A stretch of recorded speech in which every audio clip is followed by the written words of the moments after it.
wadamada ka soo kabta dib u dhacaya mashaqada dagaal ka curta waa kuwa hela hogaamin ku salaysan leh jecel qarannimo unkaysa dhismaha dalyeesho iyo waliba hanaan iyo horusocod ay horseed ka tahay qorshe dhidibada loogu taagayo ammaanka Soomaaliya waxay dalalka adduunyada kala mid tahay inay bulshadeedu ku halaagsanto colaado sokeeye burburka soo gaaray dalkeenna 25 sano ka soo kabashadiisu waxay u baahan tahay in loo maro dariiqa ugu haboon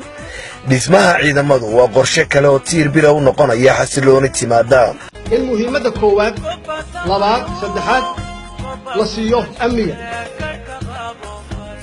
ay ugu horeyso in tirakoob sax ah lagu sameeyo ciidanka qalabka sida marka xiga la siiyo tababar joogto ah qalab mushahar joogto ah raashin iyo daryeel caafimaad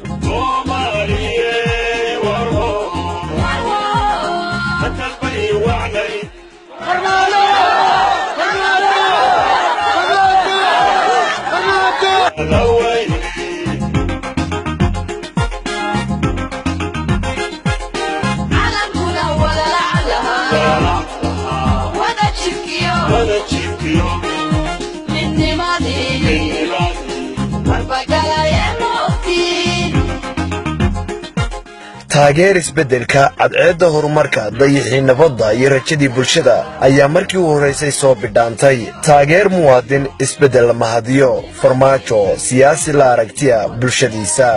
farmaajo 2016